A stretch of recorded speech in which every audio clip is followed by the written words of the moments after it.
ሰላም ጤና ይስጥልን በመላው ዓለምና በሀገር ቤት ሆናችሁ ዝግጅታችንን የምትከታተሉ የተወደዳችሁና የተከበራችሁ የኢትዮስ ሚዲያ ቤተሰቦች እነሆ ከተለያዩ ታማኝ መረጃ ምንጮች የደረሱንን የዕለተ ሰንበት የረፋዱ መረጃዎች ይዘን ቀርበናል።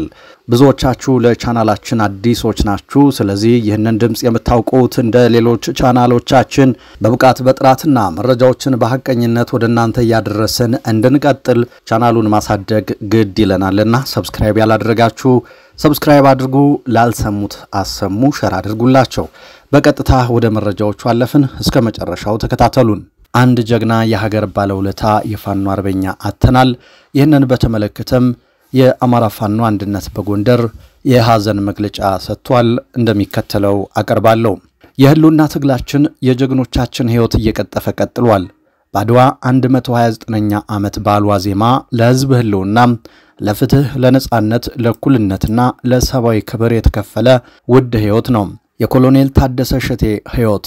ኮሎኔል ታደሰ ሸቴ ከኢትዮጵያ መከላከያ ሰራዊት እስከ የአማራ ህዝብ የህልውና ትግል ዛሬ ድረስ በጀግንነት ጠላትን ረፍርፎ እስከ ተሰዋባት ህቅታ ድረስ ብዙ ዋጋ የከፈለ ላመነበት ግንባሩን የሚሰጥ ብርቱ አርበኛ መሆኑን በህልውና ትግላችን ጓዳዊ መስተጋብር የምናውቀው የቅርብ ጊዜ ትዝታ ነው።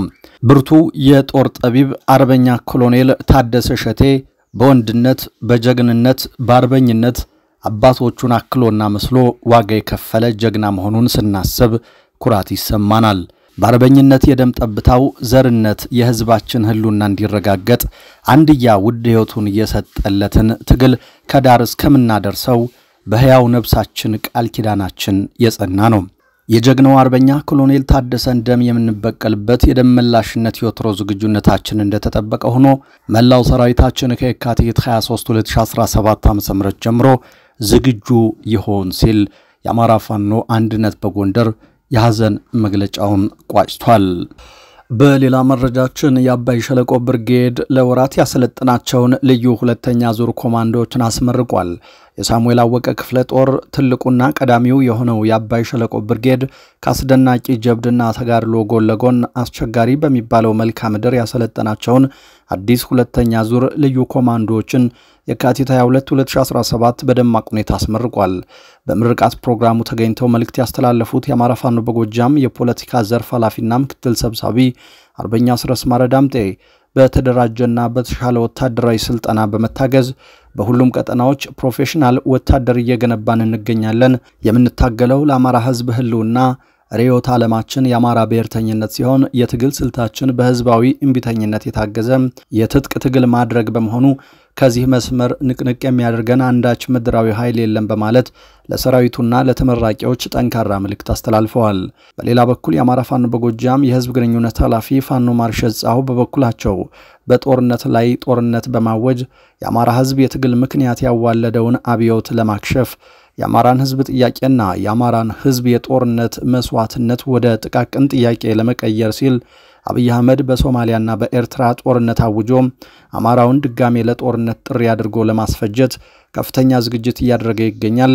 ይሁን እንጂ አማራው ከእንግዲህ የሚዋጋው ለህልውናው፣ ለነጻነቱ፣ ለክብሩ፣ ለማንነቱ እንጂ የአብይ አህመድን ጥሪ ተቀብሎ የሚሄድ አርሶ አደርና ወጣት እንደማይኖር አረጋግጥላችኋለሁ በማለት የአገዛዙን ጥሪ ውድቅ አድርጓል።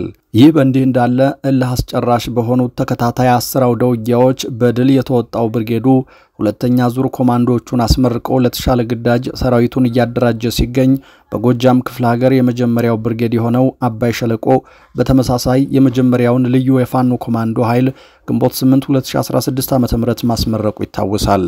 አርቲስት ቴዎድሮስ ካሳሁን ቴዲ አፍሮ መልእክት አስተላልፏል። በቀደምት ጀግኖች አያቶቻችን ታላቅ ተጋድሎና መስዋዕትነት እንዲሁም በታላቁ ታሪክ የማይረሳው ንጉሳችን ዳግማዊ አጤ ምኒልክና በእቴጌ ጣይቱ ብጡል ብልህ አመራርና አስተባባሪነት ለተቀዳጀነው አንጸባራቂው የ129ኛው የአድዋ ድል በዓል እንኳን አደረሳችሁ የሚል መልእክቴን ሳስተላልፍ በታላቅ ብሔራዊ ኩራት ነው በማለት ጀምሯል ቴዲም።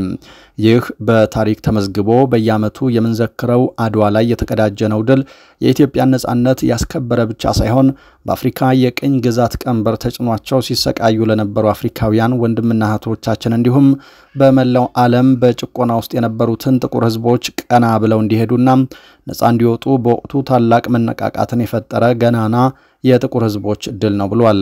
የዘንድሮው 129ኛው የአድዋ ድል በዓል ስናከብር ሀገራችን ኢትዮጵያ ላለፉት ቀላል ለማይባሉ ዓመታት አንድነቷን አስጠብቃም ወደፊት እንዳትራመድ ሰቅዞ የያዛትን ተከታታይ የብሔር ፖለቲካ ዙሪት እንደ ሀገርና እንደ ህዝብ ያስከፈለንንና እያስከፈለን ያለውን ዋጋ ግምት ውስጥ በማስገባት ካለንበት ውስብስብና እጅግ ኋላ ቀር የዘር ፖለቲካ ለመውጣት ከመቼውም ጊዜ በላቅ አንድነታችንን አስተባብረን የህልውናችን መሰረት የሆነችው እናት ሀገራችንን ለማዳን በንቃት መቆም ይጠበቅብናል።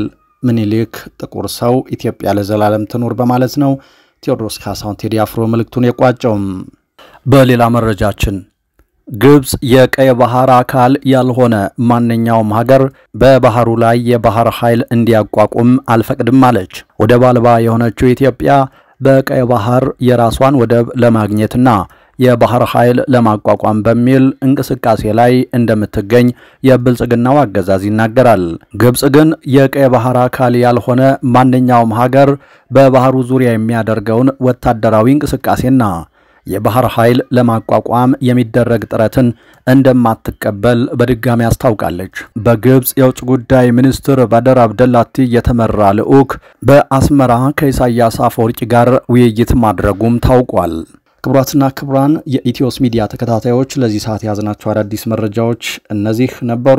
ከቆይታ በኋላ በሌሎች መረጃዎቻችን ድጋሚ ታገኙናላችሁ። ሼር፣ ላይክ፣ ሰብስክራይብ ያደረጋችሁ ጠብቁን። መልካም ቆይታ።